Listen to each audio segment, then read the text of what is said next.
एक समय की बात है। किसी गांव में अशोक और उसकी पत्नी रत्ना एक छोटे से घर में रहते थे। उनकी शादी को 7 साल हो गए थे, लेकिन उनकी कोई संतान नहीं हुई थी। एक दिन अशोक ने अपनी पत्नी से कहा, तुम्हारे रोने से हमारा दुख कम नहीं होगा। जो हमारे भाग्य में नहीं है वो हमें नहीं मिलेगा। भगवान के लिए चुप हो जाओ, वरना तुम्हारी तबीयत बिगड़ जाएगी। तभी उनके घर के बाहर से एक आवाज आई, हरिओम, हरिओम। क्या कोई है घर पर? भाग्यवान, अब चुप हो जाओ। देखो, बाहर भिक्षा मांगने साधु महाराज आए हैं। प्रणाम महाराज। कहिए बाबा, मैं आपकी क्या सेवा कर सकता हूं? पहले ये बताओ, तुम्हारे घर से औरत के रोने की आवाज क्यों आ रही है? अब क्या कहूं बाबा जी को। नहीं नहीं साधु महाराज, मेरे घर से तो किसी के रोने की आवाज नहीं आ रही। मुझे लगता है आपका वहम होगा। पुत्र, अगर तुमने मुझसे झूठ कहा तो मैं तुम्हें यही श्राप दे दूंगा। मेरे कान कभी धोखा नहीं खा सकते। मैंने सुना है तुम्हारे घर पर तुम्हारी पत्नी रो रही है। साधु महाराज, आप घर के भीतर आइए। क्या हुआ पुत्र? ऐसी क्या बात है जो तुम्हारी पत्नी रो रही है? अब क्या बताऊं साधु महाराज। साधु महाराज, अभी तक मेरी पत्नी को जितनी भी संतान हुई है, वो संतान पैदा होते ही मर जाती है। वो ज्यादा समय तक जीवित नहीं रहते। बस इसी दुख में वो रोती रहती है। मैं उसे समझाता हूं कि तुम्हारे रोने से क्या होगा। जो भाग्य में नहीं होता वो हमें नहीं मिलता है। बस इतनी सी बात? तुम्हारी पत्नी को यहां बुलाओ। भाग्यवान, ओ भाग्यवान, तुम्हें साधु महाराज बुला रहे हैं। साधु महाराज, आपके चरणों में कोटि कोटि प्रणाम। बेटी, मैंने सुना है तुम दिन भर रोती रहती हो और अपने कर्मों को कोसती रहती हो। तो साधु महाराज, मैं क्या करूं? मेरे बच्चे पैदा होते ही मुझे इस दुनिया में अकेला छोड़ जाते हैं। इससे बड़ा दुख मेरे जीवन में क्या होगा? मुझे संतान सुख कब मिलेगा? बेटी, मैं एक माँ का दुख अपनी संतान के प्रति समझ सकता हूँ। चिंता मत करो बेटी, मैं तुम्हें एक उपाय बताता हूँ जिससे तुम्हें संतान की प्राप्ति होगी। ये लो आम। ये कोई साधारण आम नहीं है। बेटी, कल इस आम को सुबह जाकर अपने आंगन में जाकर खा लेना। पर बेटी, ध्यान रखना, इस आम पर तुम्हारे अलावा और किसी दूसरे का हाथ मत लगने देना। इस आम को खाने के कुछ महीनों बाद तुम्हें संतान की प्राप्ति होगी। इतना कहकर साधु महाराज अशोक के घर से चले जाते हैं। उनके जाने के बाद अशोक रत्ना से कहता है, भाग्यवान, अब तो खुश हो ना तुम। अब तो हमें संतान की प्राप्ति होगी। और ये मैंने खूब सुना है कि साधु महाराज का दिया हुआ वरदान कभी खाली नहीं जाता। आप सही कह रहे हो। अब बस कुछ दिनों बाद हमारी भी एक संतान होगी। भाग्यवान, जरा इस आम को संभाल कर रखना। साधु महाराज ने कहा है इस आम पर तुम्हारे अलावा और किसी का हाथ नहीं लगना चाहिए। आप चिंता मत कीजिए, मैं इस आम को संभाल के रखूंगी।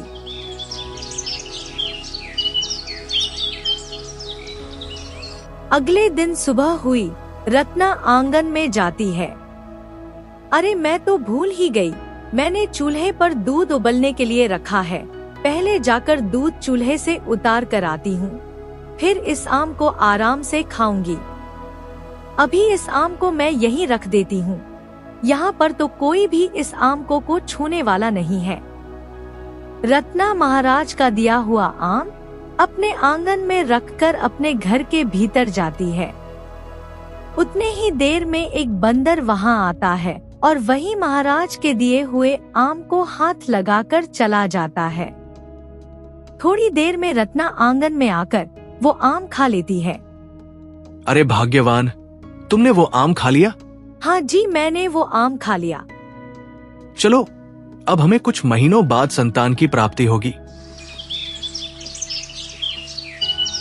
ऐसे ही महीने बीतते गए और कुछ महीनों बाद रत्ना एक बंदर रूपी बच्चे को जन्म देती है। हे भगवान, ये क्या हो गया? भगवान, तूने मुझे ये बंदर रूपी बच्चा क्यों दिया? मुझे तो विश्वास ही नहीं होता तुम बंदर रूपी बच्चे को जन्म कैसे दे सकती हो? ऐसे ही 2 साल बीत जाते हैं। बंदर रूपी बच्चा बड़ा हो जाता है। रत्ना उस बंदर रूपी बच्चे से कहती है, हे भगवान, क्या होगा तेरा? मुझे तो यह सोचकर ही नींद नहीं आती। ऊपर वाले ने चुन चुन के मेरी किस्मत में ऐसा क्यों लिखा? तेरे पैदा होने की वजह से तेरे पिताजी मुझसे बात नहीं करते। भाग्यवान मैं जंगल की ओर लकड़ियां काटने जा रहा हूँ। आज मुझे घर आते आते शाम हो जाएगी। पिताजी, मैं भी आऊंगा आपके साथ। अरे ओ बंदर, मैं कोई तेरा पिताजी नहीं हूँ और ना ही तू मेरा बेटा है। एक बंदर मेरा बेटा नहीं हो सकता। यह क्या कह रहे हो तुम? कोई भला अपने बच्चे से ऐसी बात करता है क्या? तुम तो चुप ही रहो। ये कोई मेरा बेटा नहीं है। बेटा, तू जाकर नदी किनारे पानी भर, मैं आती हूँ तेरे पीछे पीछे। तुम पागल हो गई हो क्या? वो एक बंदर है, बंदर। पहली बात तो यह, आप अपनी जुबान संभाल कर बोलिए। वो एक बंदर नहीं, वह हमारा बेटा है। उसे मैंने जन्म दिया है। तुम तो पागल हो गई हो। गांव वाले हमारा मजाक उड़ा रहे हैं। कोई कुछ भी बोले, मुझे उससे कोई फर्क नहीं पड़ता। उसे मैंने जन्म दिया है। तो फिर तुम भी कान खोल कर सुन लो। ये बंदर को मैं नहीं पाल सकता हूँ। क्या कहा आपने? आप अपने बेटे को नहीं पालोगे तो फिर कौन पालेगा? और आप भी कान खोल कर सुन लो, मैं तुम्हें छोड़ सकती हूँ मगर मेरे बेटे को नहीं छोड़ सकती हूँ। ठीक है, तुम्हें जो करना है वो करो। तुम एक ना एक दिन पछताओगी। माँ, मैं वो गांव के बच्चों का खेल देखने जा रहा हूँ। ठीक है, संभल कर जाना बेटा। हे भगवान, मेरे बच्चे की रक्षा करना। जब वो बंदर गांव में पहुंचा तो कुछ लोग बातें कर रहे थे। बंदर वहीं पे खड़ा खड़ा उन लोगों की बातें सुनने लगा।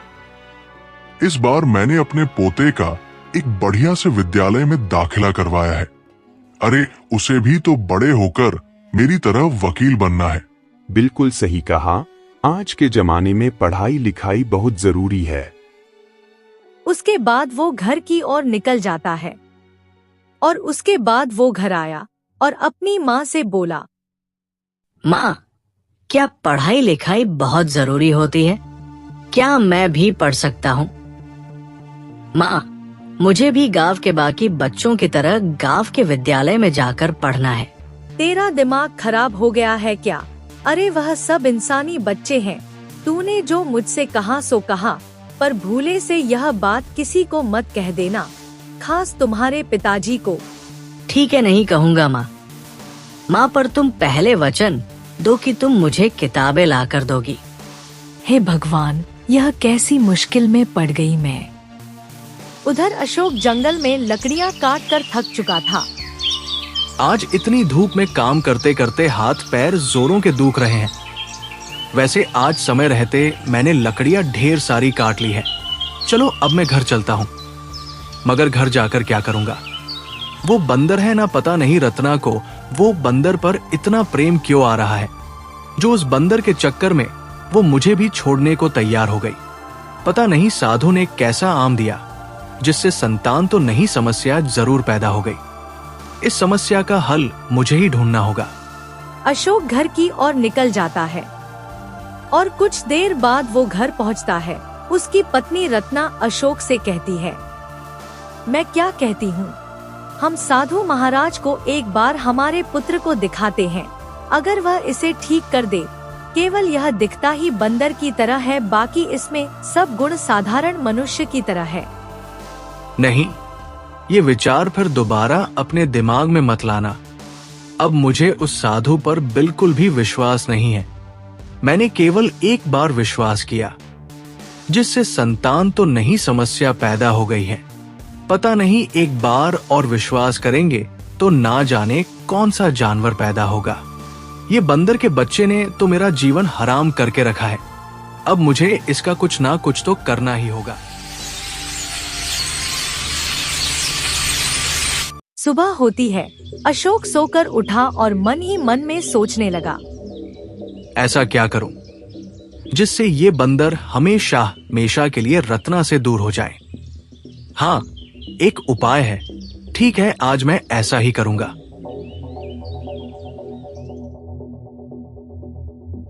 अरे रत्ना, सुनो तो, मुझे तुमसे एक बात कहनी थी। जी कहिए। क्या मैं अपने बेटे को भी अपने साथ जंगल ले जाऊं?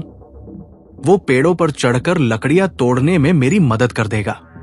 ठीक है पिताजी, आज से मैं आपके साथ जंगल में जाऊंगा, आपकी सहायता करूंगा। हाँ ठीक है, ले जाओ, मगर इसका ध्यान रखना वहाँ पर यह कहीं इधर उधर ना जाए। अरे भाग्यवान, ये मेरा भी पुत्र है, मैं इसका अपने से ज्यादा ख्याल रखूंगा। कुछ समय बाद अशोक बंदर के साथ जंगल की ओर निकल जाता है। पिताजी, मैं वो पेड़ पर चढ़कर लकड़ियां तोड़ कर देता हूँ। बंदर पेड़ों पर चढ़कर लकड़ियां तोड़कर अशोक को देने लगा। ए बंदर, काफी हो गई लकड़ियां, नीचे आ जा अब। पिताजी, मुझे बहुत तेज प्यास लग रही है। यहाँ से कुछ दूर ही नदी है, हम दोनों वहाँ जाकर पानी पीते हैं। ठीक है पिताजी। फिर वो दोनों नदी की ओर निकल जाते हैं। कुछ देर में वो नदी के किनारे पहुंच जाते हैं। पी ले बेटा, ये तेरे जीवन का आखिरी पानी है। इसके बाद तू कभी जीवन में पानी नहीं मांगेगा। पिताजी, ये आप क्या कह रहे हो? जैसे ही बंदर पानी पीने लगा, अशोक ने उसको एक बोरी के अंदर बंद कर लिया और बोरी को बंद कर दी। बंदर चिल्लाने लगा, पिताजी छोड़ो मुझे, कोई बचाओ मुझे, बचाओ, कोई बचाओ मुझे, बचाओ, माँ, माँ, माँ कोई बचाओ, माँ, माँ, माँ, माँ। अशोक उस बंदर को थैले में बंद करके थैले को नदी में फेंक देता है। चलो, आज मुसीबत से पीछा छूटा। ये बंदर के बच्चे ने तो मेरी नाक में दम करके रखा था। अशोक घर की ओर निकल जाता है। घर पहुंचने पर उसकी पत्नी रत्ना अशोक से कहती है, आ गए आप, हमारा बेटा कहाँ है? क्या वो अभी तक नहीं आया? वो तो कब से जंगल से निकल गया था। बोल रहा था कि मुझे माँ के पास जाना है। ये सवाल मैं तुमसे पूछने ही वाला था। आप सुबह सुबह उसे जंगल लकड़ी काटने के लिए ले गए थे। मैंने कहा भी था कि उसका ध्यान रखना, उसे अकेला मत छोड़ना। आपने उसे अकेला क्यों आने दिया? भाग्यवान, तुम्हारी बात सही है। मैं उसे सुबह सुबह अपने साथ लेकर तो गया था, मगर वो आधे रास्ते पर जाकर कहने लगा कि मुझे माँ के पास जाना है। फिर मैंने उससे कहा, ठीक है, तू घर चला जा। वह मुझे बिन बताए वह कहीं नहीं जाता, और वह कहीं जाता भी है तो मुझे बताकर ही जाता है। तुम उसे जाकर ढूंढो। अरे भाग्यवान, तुम चिंता मत करो, वो यही आसपास कहीं खेलने गया होगा। कुछ समय बाद घर आ जाएगा। लेकिन मैं उसे क्यों ढूंढूं? क्यों, वह तुम्हारा बेटा नहीं है क्या? सुबह सुबह तो बड़े कह रहे थे हमारा बेटा, हमारा बेटा, और अब क्या हुआ? ठीक है, मैं जाकर देखता हूँ। जाओ, उसे ढूंढो, उसे कहीं से भी ढूंढ कर लाओ और मैं भी तुम्हारे साथ चलती हूँ। वो दोनों गांव में बंदर को ढूंढने के लिए निकल जाते हैं। अशोक को पहले ही पता ही था कि उसने अपने हाथों से अपने बेटे को थैले में बांधकर नदी में फेंक दिया है। विमला, तूने मेरे बेटे को कहीं देखा था क्या?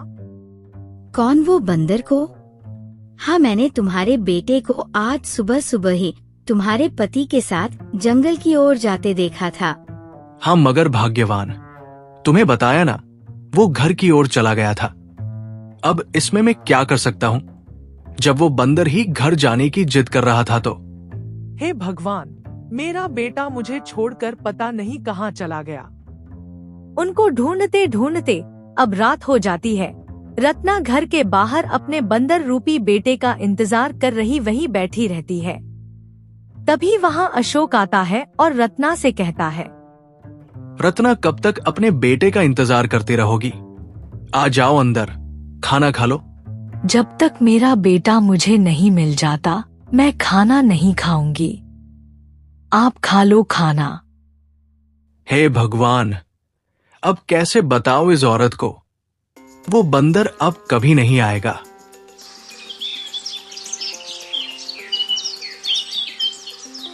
अगली सुबह साधु बाबा नदी में स्नान कर रहे होते हैं। ऊपर वाले की जय हो, सबको सुख शांति दीजिए, हरि ओम। तभी उनकी नजर नदी पे तैरती हुई एक पोटली दिखाई दी। अरे ये पोटली यहाँ कैसे आई? इस पोटली में क्या है? जाकर देखता हूँ। उधर रत्ना रो रोकर अपने बेटे को याद कर रही थी। उसे किसी बात का बुरा तो नहीं लग गया जो वो घर छोड़कर चला गया। भगवान, मुझे आप पर विश्वास है। मेरा बेटा जहाँ कहीं भी होगा उसकी रक्षा करना, उसको मेरे पास पहुँचा देना। उसके बिना मैं नहीं जी सकती। भाग्यवान, मुझे तो लगता है वो गांव के बंदरों के साथ कहीं दूर भाग गया होगा। आखिर था तो वो बंदर ही।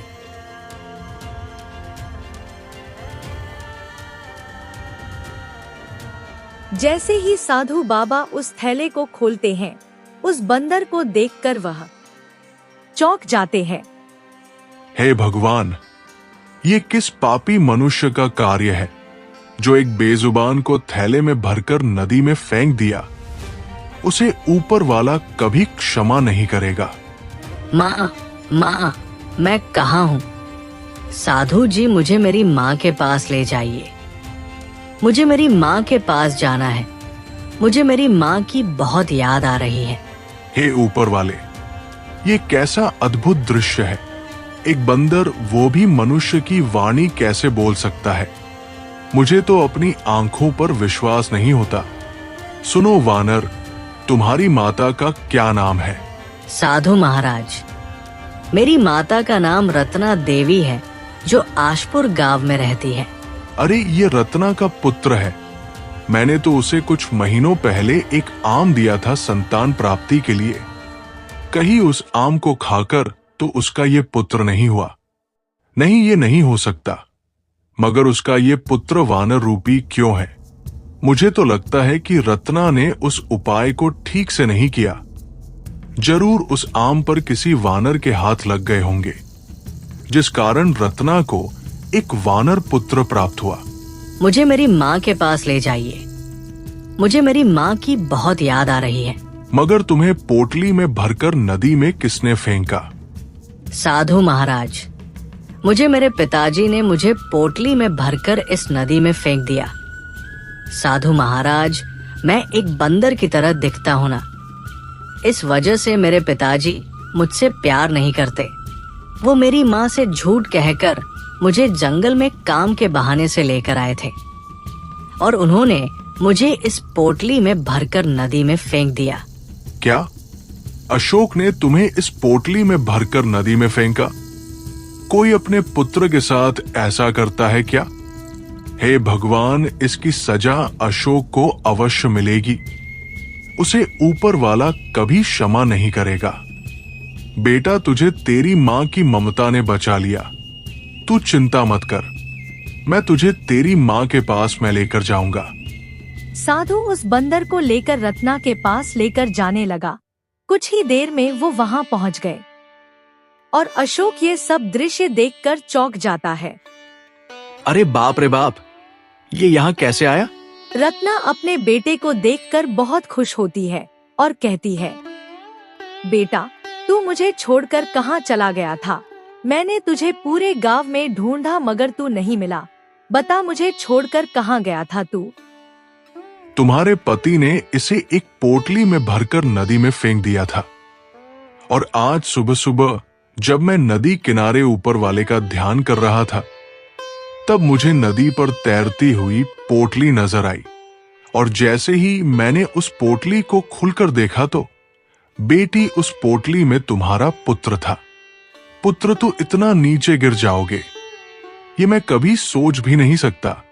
तू अपनी ही संतान को मारना चाहता था, चाहे वो वानर का बच्चा हो या मनुष्य का बच्चा, मगर जान तो सब में रहती है। तुझे इस पाप का हिसाब चुकाना होगा। ऊपर वाला तुझे कभी क्षमा नहीं करेगा पुत्र। क्या यह तो मुझे बोल रहे थे कि वह तो घर लौट गया था, तभी मुझे इनकी बात पर शक हुआ था। आप इतना नीचे गिर जाओगे, यह मैं कभी नहीं सोच सकती। तुम अपने ही बेटे को मार दोगे, मैंने यह कभी नहीं सोचा। मैं आज के बाद तुम्हारे साथ नहीं रहूंगी, मैं तुम्हारा त्याग करती हूँ। भाग्यवान, मुझे माफ कर दो, मेरी बुद्धि भ्रष्ट हो गई थी। मुझे माफ कर दो भाग्यवान। कैसे माफ करूं? यह दर्द तुम नहीं जानते, यह दर्द केवल एक माँ जानती है। अगर इसे आज कुछ हो जाता तो मुझे तो पता ही नहीं चलता कि मेरा बेटा कहाँ गया। वह तो धन्य है ऊपर वाले की महिमा, जो आज मेरा बेटा सही सलामत बच गया। मैं अपने बेटे को लेकर कहीं दूर चली जाऊंगी। मैं इस आदमी का चेहरा देखना पसंद नहीं करती हूँ। माँ, पिताजी को अपनी गलती की सजा मिल चुकी है।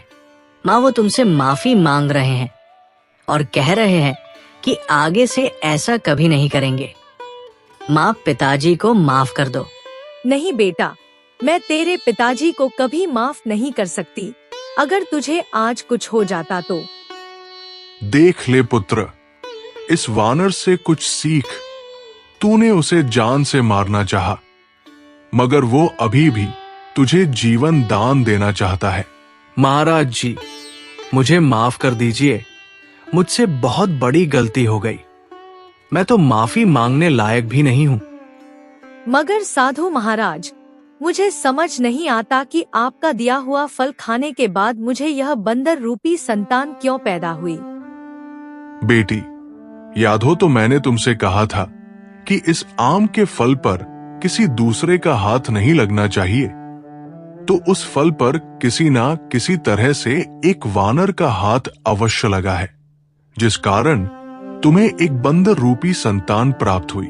हाँ साधु महाराज, मुझे लगता है मुझसे बहुत बड़ी गलती हो गई है। ठीक है बेटी, माना तुमसे गलती हुई, मगर तुम एक बार मेरे आश्रम तो आती। साधु महाराज, मैंने इनसे कहा था, मगर इन्होंने मेरी एक ना सुनी। कहा कि मुझे साधु पर विश्वास नहीं है। तो अब क्या मेरा बच्चा हमेशा के लिए ऐसा ही रहेगा? नहीं बेटी नहीं, जब तेरा पुत्र ठीक 5 वर्ष का हो जाएगा तो ये अपना वास्तविक मनुष्य का रूप ले लेगा। साधु महाराज, इसका मतलब यह 5 वर्ष का होगा तो फिर यह हमारे जैसा दिखने लगेगा। साधु महाराज, यह ठीक हो या ना हो, मगर मैंने इसे जन्म दिया है, यह मेरा बेटा है, मैं इसे पालूंगी। बेटी, एक माँ की ममता ही जानती है अपने संतान का दुख। आज ऊपर वाले का आशीर्वाद और तुम्हारी ममता के कारण ही ये तुम्हारा पुत्र जीवित है।